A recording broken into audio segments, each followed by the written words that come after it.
Hi, I know I'm just a cat, but I believe in kindness. If you click subscribe under this video, you'll make my day. I was staring at the blinking cursor on my online banking screen when the words from my doctor's office still echoed in my head like an alarm I couldn't shut off. You're going to need surgery within the next 30 days, or there's a real risk this gets a lot worse very quickly. I had nodded politely in the office, thanked her with a smile that was more of a reflex than anything real, and then sat in my car afterward with my fingers numb on the steering wheel and my eyes fixed on the windshield, watching people walk by like they were moving through a different dimension where things still made sense. My insurance would only cover a portion of the cost, of course, and the hospital had already warned me that the remaining balance, a little over $11,000, would need to be secured through either a personal loan or out of pocket before they could schedule anything. I remember laughing, just once, in a dry, choking way. Not because anything was funny, but because of course it came to this. Of course my own body would betray me just when everything else in my life had been stripped bare. After about a day of panic and Googling, I found a credit union that was willing to approve a loan for the amount I needed, so long as I had a co-signer, a family member, someone with decent credit, someone who believed I was worth the risk. I stared at the phone in my hand for a long time before calling them, my parents. I knew what they'd say before I heard their voices.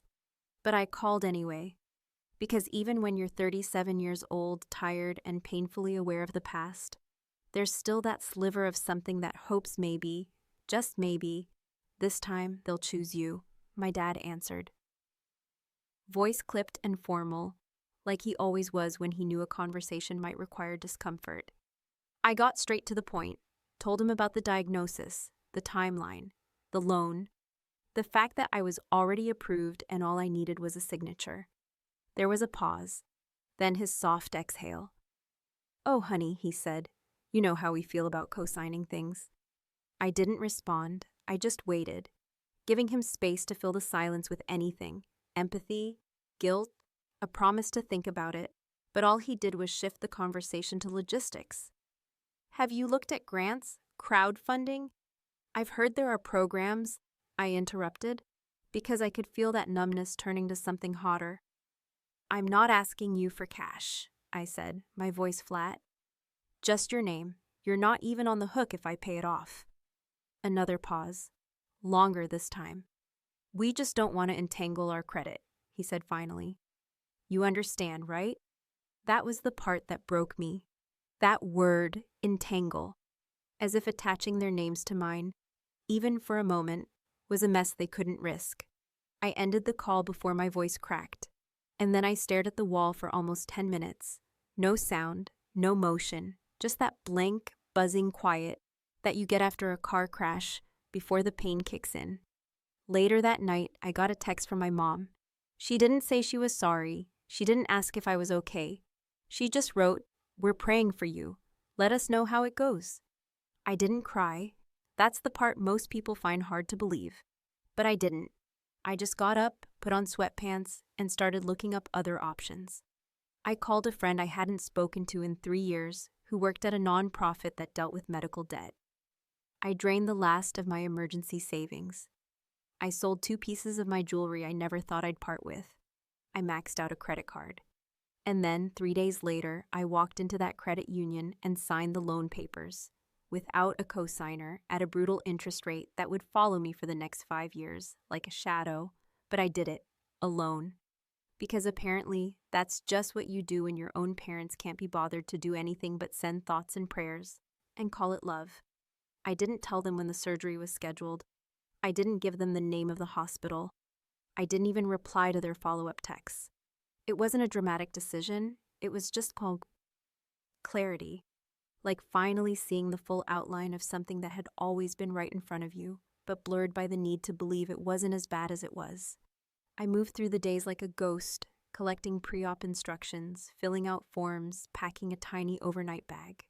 The day before surgery, I sat in my apartment and tried to remember the last time I felt truly taken care of. Not tolerated, not advised, not judged, just cared for. I couldn't think of anything. But the universe has a sick sense of humor. Because the night before the procedure, I got a message in our family group chat. My brother Jason posting pictures of a lakefront property with the caption, "Can't believe it's ours, closing tomorrow." The house was stunning.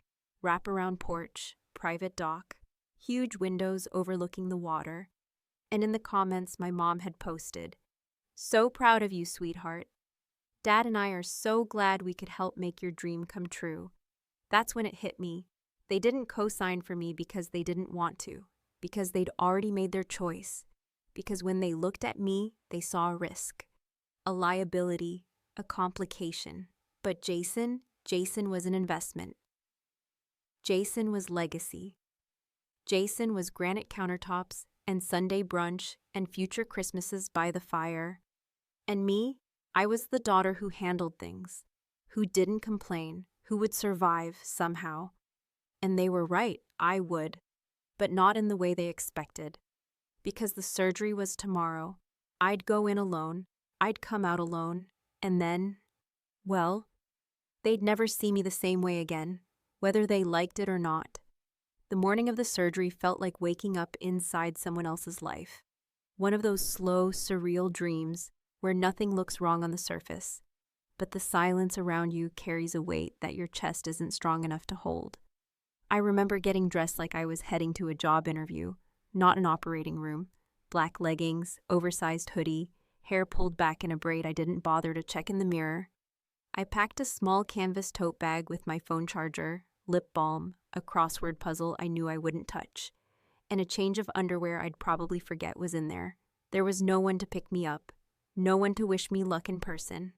I ordered a rideshare and sat quietly in the back seat, clutching a bottle of water I never opened, while the driver made polite small talk I barely registered. The city passed by in a blur of traffic lights and wet pavement, but none of it looked familiar. When he dropped me off at the hospital, he hesitated as I stepped out. Maybe out of habit, maybe because I looked like I didn't belong there alone, but I smiled and said, "Thanks, have a good one," like I was just running errands. The check-in process was mechanical. ID, insurance card, a clipboard of forms I'd already filled out online, but they needed in paper anyway.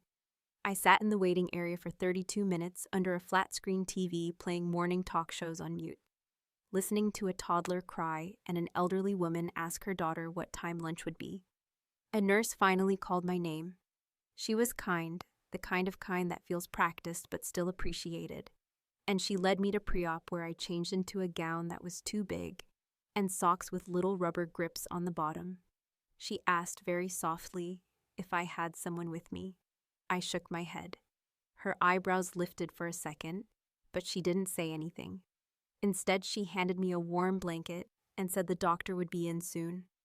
I laid there under fluorescent lights with my phone clutched to my chest, watching the ceiling tiles and breathing through the tightening in my stomach, trying not to think about what could go wrong, and forcing myself not to text anyone, not my parents, not my brother, not even my ex, who would probably come running if I asked, but only out of guilt, and I wasn't about to give anyone the pleasure of saving me when they'd already let me drown.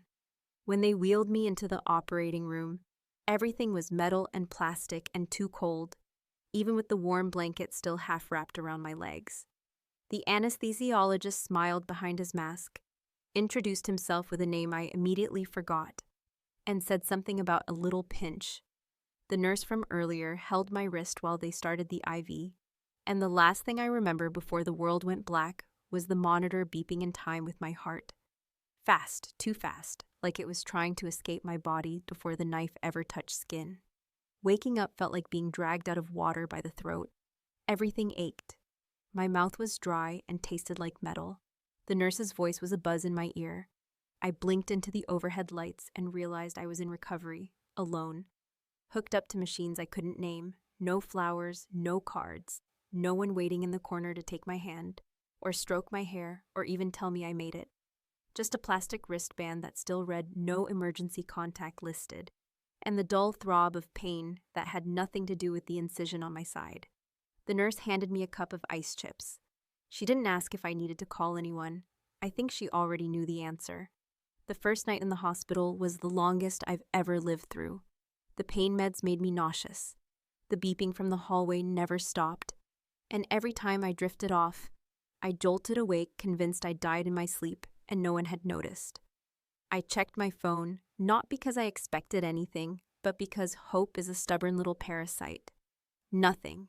No missed calls, no messages, no thinking of you or let us know when you're out. Just a news notification and an Instagram ad for weighted blankets. I watched the sun rise through the sliver of window above my bed, and for a moment I felt more detached than human, like I'd floated out of my own story and was just watching it happen to someone else. A woman who had to fight for her own surgery, who signed papers alone, who fell asleep under anesthesia not knowing if she'd wake up, and whose own parents never bothered to ask what time she'd be wheeled back into consciousness. They discharged me the next day. I was sore, dizzy, and still bleeding a little, but the hospital needed the bed. I called a cab this time, too tired to pretend I didn't feel humiliated. When I got home, the apartment smelled stale, and the fridge was empty except for half a carton of almond milk and a jar of mustard. I curled up on the couch under a fleece blanket and opened my phone again. Still nothing. I slept for 4 hours, then woke up in a fog, too weak to cry, too angry to rest. But later that night, there was a knock on my door. I nearly ignored it, but when I opened it, there he was, Jake, my ex, holding a paper bag with soup from that overpriced deli I used to love and a bottle of ginger ale I never told him I still drank. He didn't say much, just handed it over, gave me a once-over, and said, "You look like hell, but I'm glad you're breathing." I mumbled thanks. He nodded. And then he left.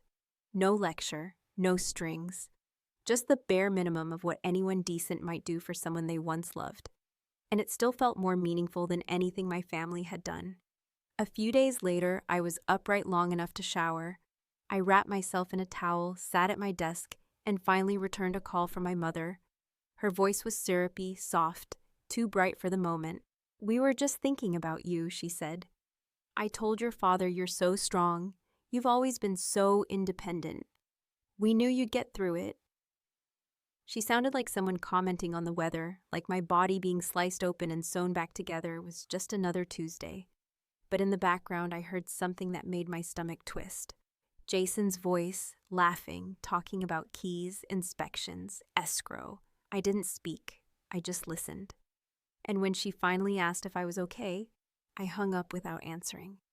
Then I opened my laptop, went to the local property tax records, typed in my brother's name, and waited. It took about 40 seconds to load, but when the page came up, there it was. 3-bedroom lakefront home, purchased outright, no lien, no mortgage, no cosigner, paid in full. Purchase date, 11 days after my surgery. And in that moment, something shifted.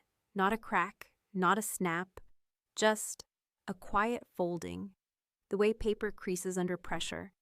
I didn't cry, I didn't scream, I didn't even rage. I just closed the browser window, picked up my phone, and deleted the family group chat. No message, no explanation, just one clean swipe, and it was gone. Because this time, I wasn't going to scream for attention. I wasn't going to explain why I was hurt. And I sure as hell wasn't going to ask again why I wasn't enough. They'd made their choice. Now it was my turn. The invitation came, of course, as if nothing had happened, as if nothing ever happened. Written in my mother's perfectly composed tone, sprinkled with artificial warmth like seasoning on a dry, tasteless meal, just enough to pretend it was made with love. "We'd love to see you at the lake house for Thanksgiving this year. Jason will be there with Emily and the kids. It'll be good to have everyone under one roof again." That last line almost made me laugh. Not because it was funny, but because of how easily she reduced a year of silence, a surgery, a fracture that had been spreading like hairline cracks for decades, to a calendar entry and a zip code change. There was no mention of the hospital, no acknowledgement of the silence, no reference to what she and Dad did, or didn't do, when I was at my lowest. It was just Thanksgiving, a house by the water, and the ever-present expectation that I would play my part, arrive with a smile, and fold myself back into the illusion that we were anything close to a family. I didn't RSVP, I didn't call. I didn't text. But on Thanksgiving morning, I got dressed anyway. Not for them, not for tradition, but because part of me wanted to see it for myself. The house, the life they built around my brother, the shrine they created with bricks and waterfront views, while I bled and recovered in silence.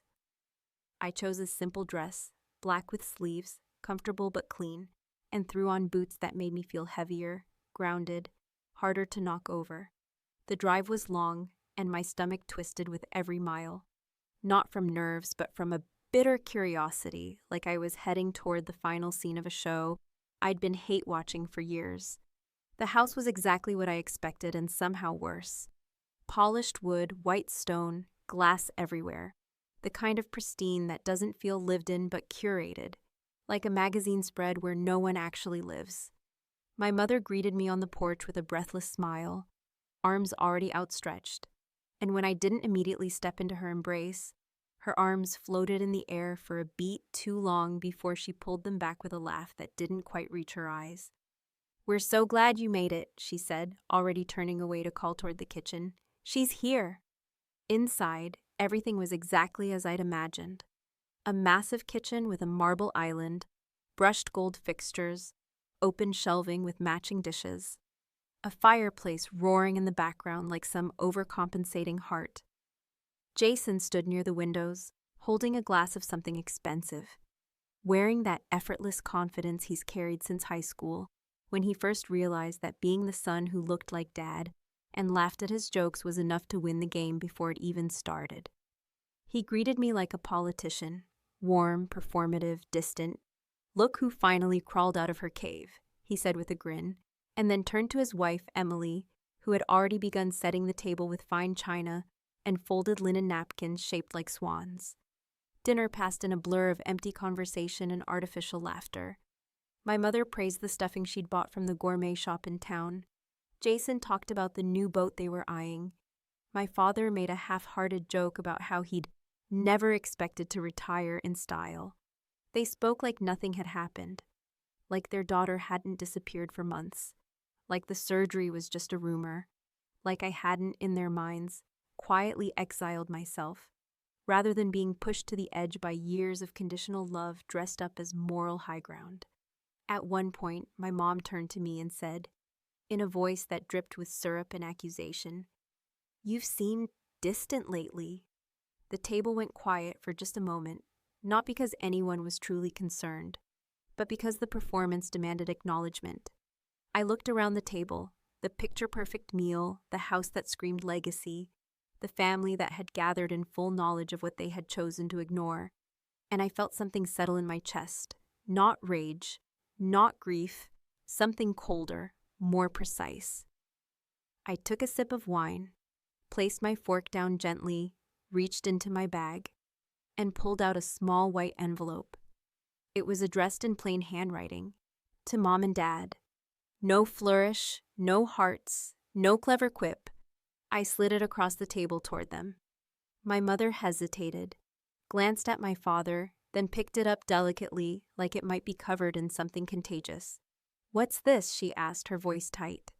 "Something I thought you should read," I said, my tone flat, unshaken, as though I were commenting on the weather. I didn't say anything else. I didn't have to. They opened it right there, at the table, in front of the cranberry sauce and the perfectly roasted turkey, and I watched their faces shift. Not dramatically, not explosively, but with the subtle precision of people absorbing something they knew was true, but hoped would never be spoken aloud.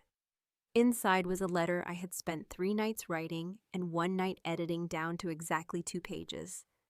Double-spaced, polite, and devastating. I listed the cost of the surgery, the interest rate on the loan I had taken alone, the breakdown of the payments I would be making for the next 4 years. I included the hospital name, the dates of admission and discharge, and a copy of the release form that marked "No emergency contact listed." Then I attached the county records of Jason's lake house, property deed, purchase amount, the full payment in cash, and the purchase date, exactly 11 days after I was discharged. No commentary, no venom. Just the facts, just the math of love, as they'd done it. At the end, I'd written a single line in bold. Consider this my official exit interview. My mother folded the pages slowly. My father didn't speak. Jason sipped his wine and looked out the window. Emily cleared her throat but said nothing. The silence stretched, taut and humming, as if the entire structure of this beautiful home had been built on sand and someone had just opened the first crack in the foundation. I stood up, pushed in my chair, and said, "Thank you for dinner." No one stopped me. No one followed. As I stepped outside, the cold air wrapped around me like an answer, sharp and honest. I didn't look back at the house. I didn't need to. I already knew what I'd left behind. Not a family, not love, just a performance I'd finally stopped auditioning for. And as I reached my car, hand on the door, breath fogging in front of me, I felt the first clean breath I'd taken in months settle deep into my lungs. I hadn't screamed. I hadn't burned anything down. I hadn't begged. I had just handed them the truth, printed and quiet and undeniable. And now they would have to sit with it, whether they wanted to or not. In the days following that dinner, if you could even call it that, because it felt less like a meal shared among family and more like a silent war masked with cranberry sauce and meaningless pleasantries, I didn't hear a word from either of them. Not even a curt text or a forced call asking if I got home safe, which made it all the more obvious that my letter had landed exactly the way I intended. Not as a scream, not as a cry for help, and not even as an accusation, but as a record. An emotional autopsy laid out in plain type, with signatures, dates, and dollar signs, proving beyond all polite deniability that their love had always been rationed and distributed based on usefulness, convenience, and image.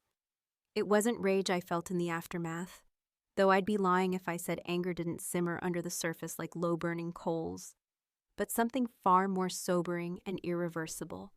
A kind of calm detachment that comes only after you've stopped trying to be chosen. After you've seen the cards in everyone's hands and decided to fold without flinching.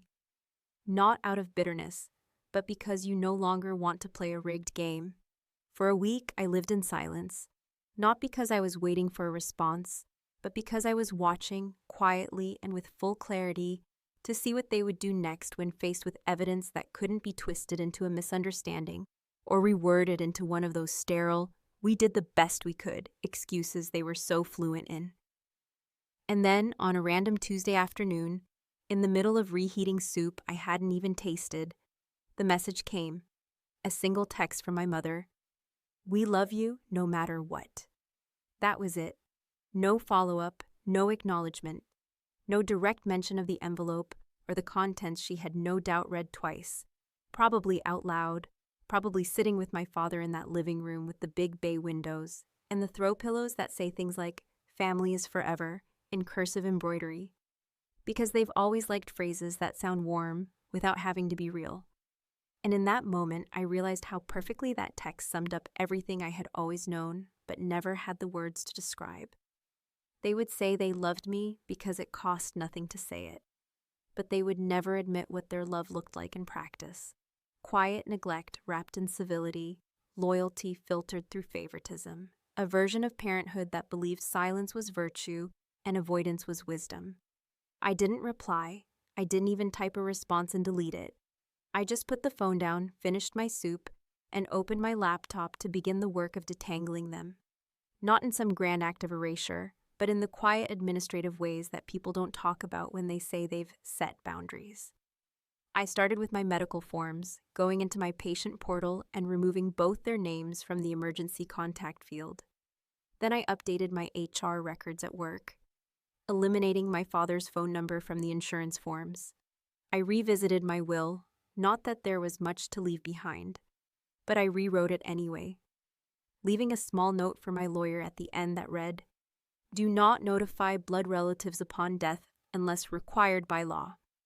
It wasn't revenge, not in the way people think about revenge, with fireworks and confrontations and dramatic declarations shouted over holiday dinners.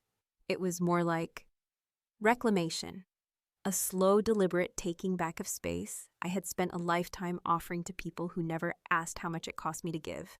But I wasn't done. A few months later, I started volunteering, quietly, anonymously, at a local foundation that helped women navigate medical debt. I didn't share my story, not at first. I just helped with paperwork, translated insurance forms, pointed people to resources that I had once scoured alone at 2 a.m. while sweating through pain and fear. Eventually, I donated a small fund, built out of savings I had scraped together piece by piece, and gave it a name that I knew only I would understand. I called it the No One Showed Up Fund. That name wasn't meant to shame anyone. It was a statement of truth, a reminder that survival sometimes has nothing to do with strength and everything to do with necessity. It was for the women sitting in waiting rooms with eyes too dry to cry anymore. It was for the ones who learned too late that love does not always arrive when you need it, and that sometimes your greatest act of courage is learning to ask no one and keep going anyway. The months passed, and the seasons changed, and still they remained silent. No apology, no conversation, just little pokes. A forwarded photo of the grandkids, a casual thinking of you on my birthday. A message from Jason on Christmas Eve saying, "Mom misses you, you know." As if absence was a misunderstanding and not the consequence of choices clearly made, with eyes wide open and hearts closed tight. I ignored them all, not out of cruelty, not out of spite, but because some silences aren't punishments, they're preservation. Still, they didn't stop. 6 months after that Thanksgiving, I received a letter in the mail, hand-addressed in my mother's curving script, as if we were pen pals and not the fractured remains of a relationship long eroded by polite betrayals. I sat with it for hours before opening it. I made tea, I paced. I considered throwing it away, but eventually I slit the top with a knife and unfolded the pages inside. It was long, 5 pages, handwritten. No apology, not really, just a gentle rewriting of history. How hard things had been for them, how proud they were of my independence, how Jason had always needed more support. You were always the strong one, Melissa. How they didn't realize how alone I had felt. We thought you had it handled. How they hoped I would come around, return to the fold, resume normal family rhythms. As if none of this had been a conscious choice. As if silence were an accident, and my pain was just a miscommunication. But what struck me most was the last line, written in faded ink, almost like she had hesitated before finishing it. "You've changed." I stared at those 2 words for a long time, and then I smiled, because she was right. I had, but not in the way she thought. There's something no one tells you about pulling away from your family, not in the loud, dramatic, movie scene kind of way, with screaming matches and doors slamming, but in the quiet, deliberate form that looks more like drifting than departure, more like silence than rebellion. It's not that it doesn't hurt.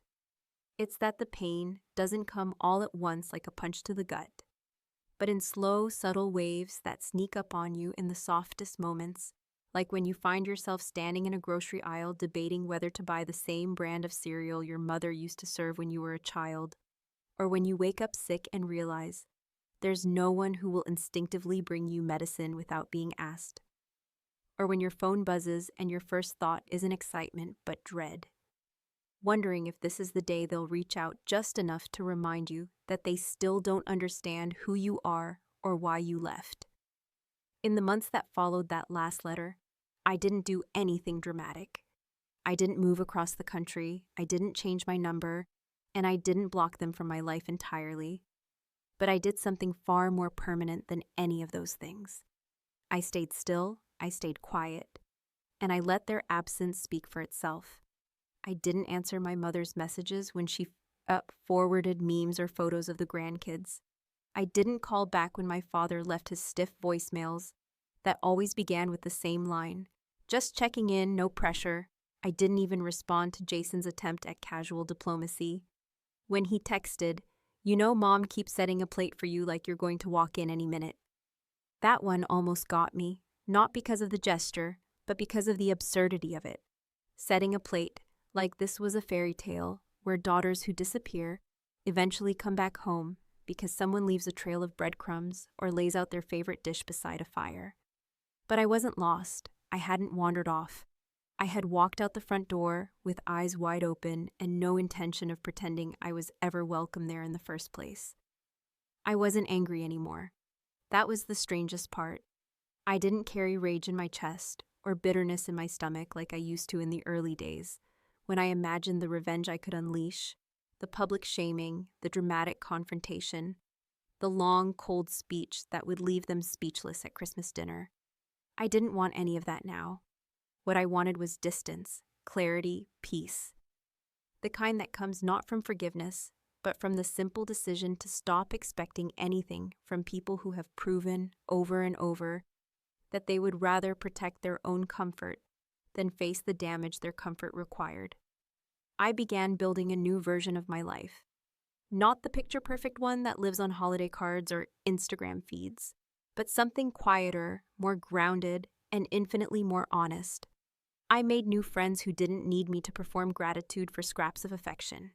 I created routines that didn't include obligatory family check-ins. I poured energy into that small donation fund I had started, growing it slowly with side gigs and careful budgeting, and renamed it something longer but more precise: the Women Who Weren't Worth the Risk Fund. I started hosting Sunday dinners for people in my life who showed up, not out of blood obligation, but out of love, out of trust, out of the kind of chosen family that doesn't expect you to earn your seat at the table. And no one ever had to ask who was missing, because no one expected the ones who had never truly been there to begin with. Eventually, I started dating again, cautiously, without the desperate need for validation that had once driven me into relationships where I played the role of caretaker, fixer, forgiver. I met someone who didn't flinch when I told him the full truth. Not the polished version, but the unfiltered one, where I said my parents weren't dead, just emotionally unavailable and invested elsewhere. He didn't try to solve it, he just listened. And when I told him I wasn't looking for someone to replace a family, just someone who didn't make me feel like I had to prove I deserved kindness, he smiled and said, "Good, that sounds like a waste of your time." And it had been, but now it wasn't anymore. But still, they came. Not in force, not all at once, but in those scattered, probing touches that people like my parents seem to think count as effort. The annual holiday card with a typed message and a signature that looked more like a legal obligation than love. The occasional forwarded article that said something vague about healing family rifts or the cost of estrangement, as if they could sneak in accountability under the guise of self-help. The rare voicemail where my mother's voice would catch just slightly when she said, "We hope you're doing well. We think about you all the time." I never responded. I didn't delete them either. I let them exist in my inbox and my voicemail, like museum pieces. Artifacts from a time when I still hoped silence would one day turn into recognition. And then, almost a year to the day after my surgery, I received another letter, this one shorter, more clipped, and unmistakably different in tone. It didn't try to rewrite history. It didn't beg for a reunion. It didn't even pretend to be warm.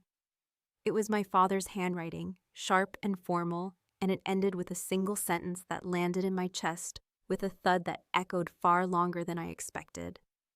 "We don't know who you've become." I read it twice.